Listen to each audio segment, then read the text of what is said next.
Hi everyone! Welcome to the Empath Tarot Guides, another love reading, timeless and general. Take what resonates lang po. Maybe some part of the reading maka-resonate kayo, some part of it hindi.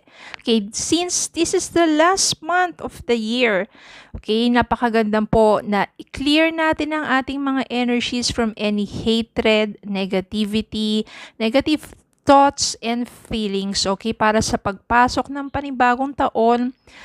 We have those positive vibes, positive energy, positive vibrations para naman mabigyan ng buhay ang ating, sabihin natin, ang ating puso, no, bigyan ng kulay at panibagong buhay, especially for those that nakakaranas ngayon ng kalungkutan, nakakaranas ng, sabihin natin, ng sakit o pagdaramdam pagdating sa kanilang buhay pag-ibig. So, clear those energies. Paano naman po gagawin yon kung nandyan ka nga at ikaw ay kasalukuyang nasasaktan sa ginawa ng person mo? Okay, all you have to do is to pray, pray, and pray. Ask for strength, ask for guidance. Just pray and do the meditation. And start self-care, self-love. Okay, you're worthy of love. You deserve to be loved. Yan ang pakaisipin ninyo. When you start loving yourself, when you focus to yourself, you're raising your vibrations and you will become attractive. You don't have to chase. You attract. Okay, start na po tayo sa reading.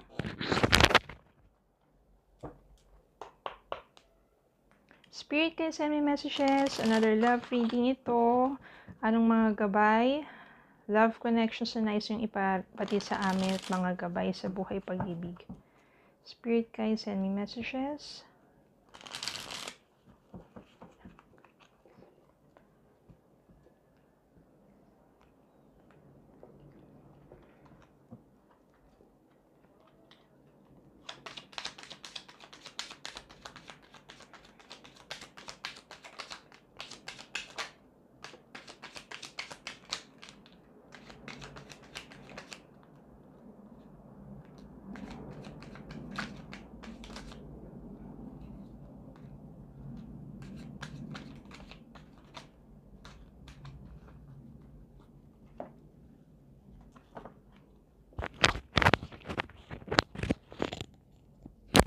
Nine of Swords,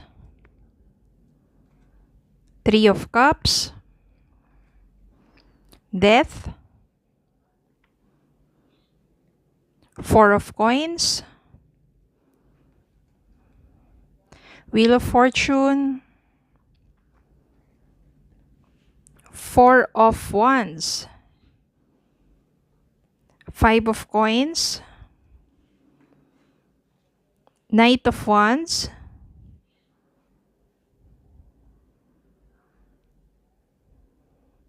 the World, and Five of Wands.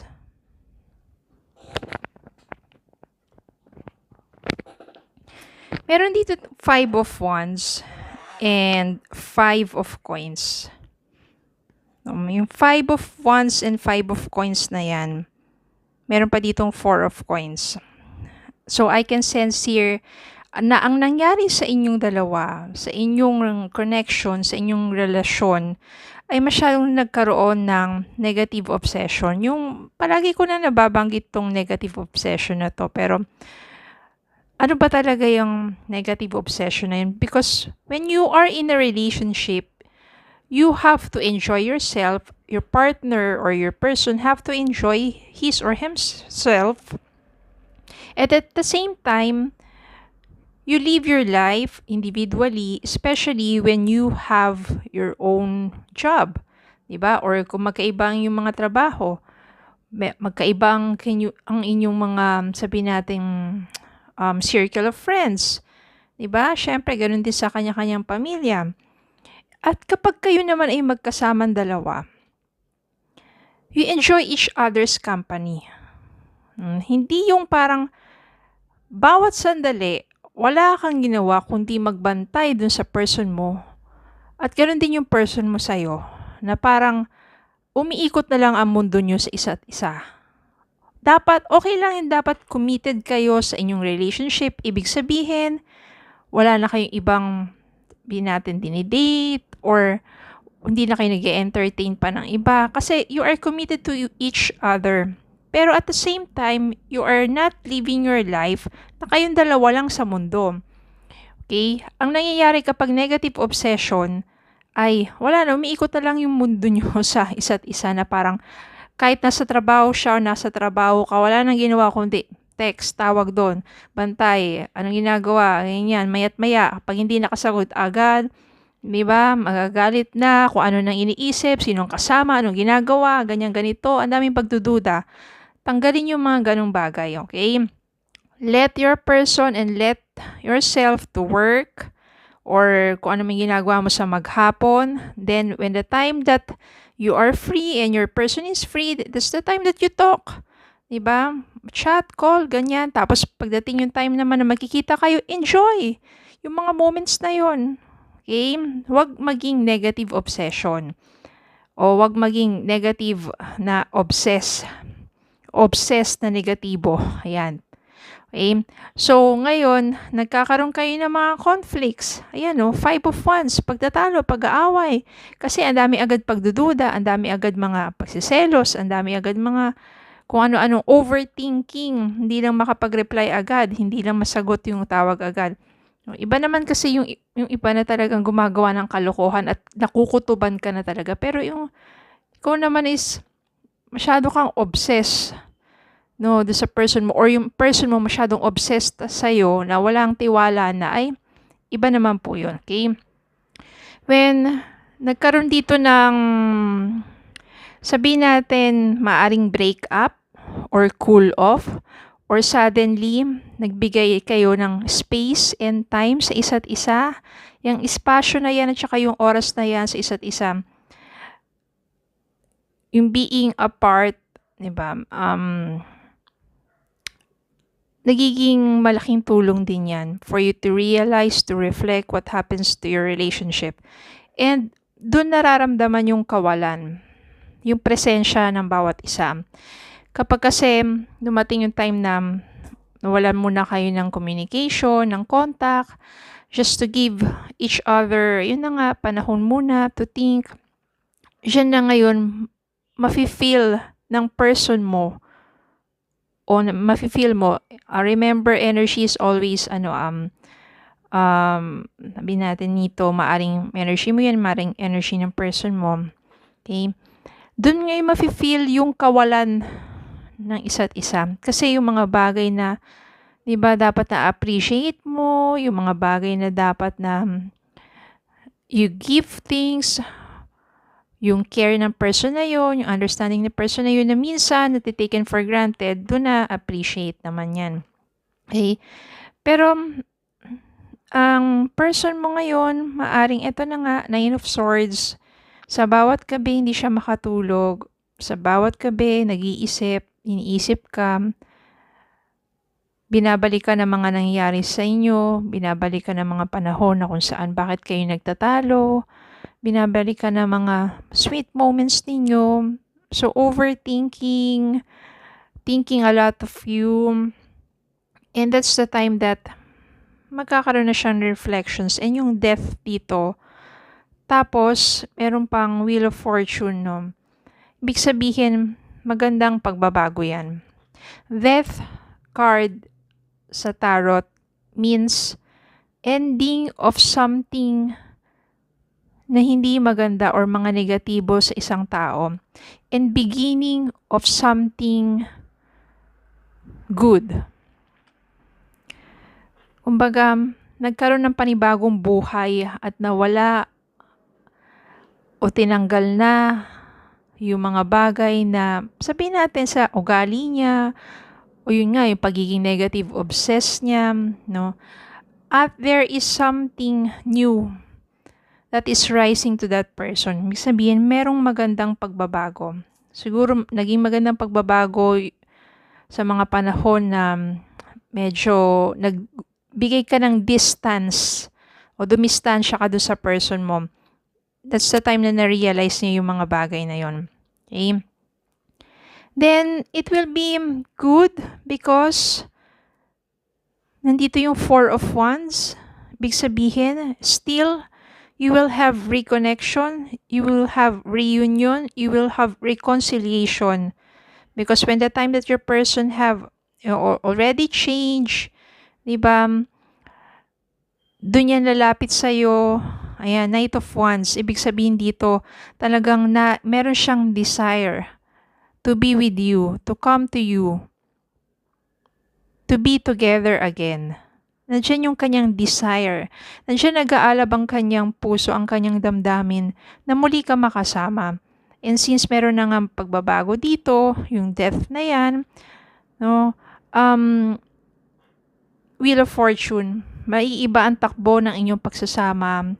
Maaring for the second time around, magiging maganda ang kapalaran ninyo together. Okay? So, magkakaroon dito ng celebration. Yung Four of Wands dito, tsaka yung Three of Cups dito, it will be a celebration of love. Because matutuwa rin yung mga friends ninyo, especially alam naman nila na kung kagano ninyo kamahal ang isa't isa, na sobrahan lang sa pagiging obsessed, no, sa bawat isa. Yan. And it will be a fulfillment. Itong world na to also means fulfillment. No, maaari ding iba dito, LDR kayo. Maaari namang iba dito is hindi naman kayo long distance, but it will be a fulfillment of your dreams na meron na magandang pagbabago sa inyong pagsasama.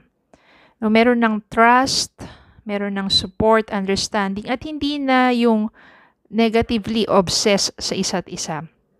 Hindi, meron na talagang sabihin natin, you enjoy each other's company and you trust each other kahit hindi kayo magkasama, kahit nasaan kayo magpunta at kahit sino yung inyong mga, sabihin natin, kasama sa bawat araw. Sa work, sa school, o kung saan pa man yan. Diba? Meron na kayong talagang sabihin natin, you are realigned to that vibration of love. Okay?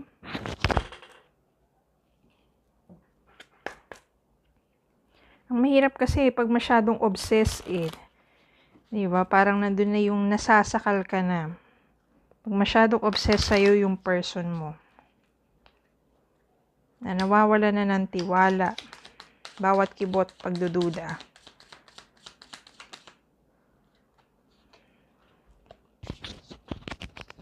The Dragonfly, be light-hearted, finding out things coming to light, adapt, change, heal.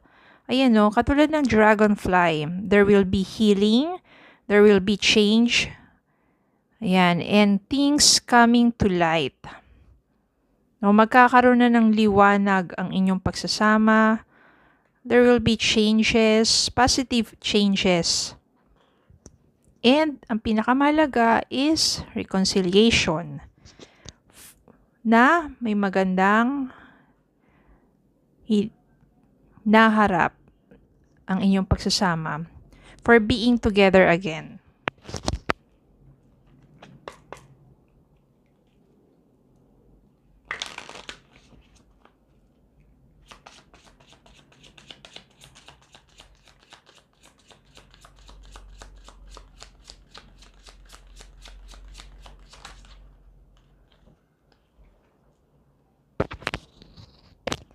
Keep an open mind.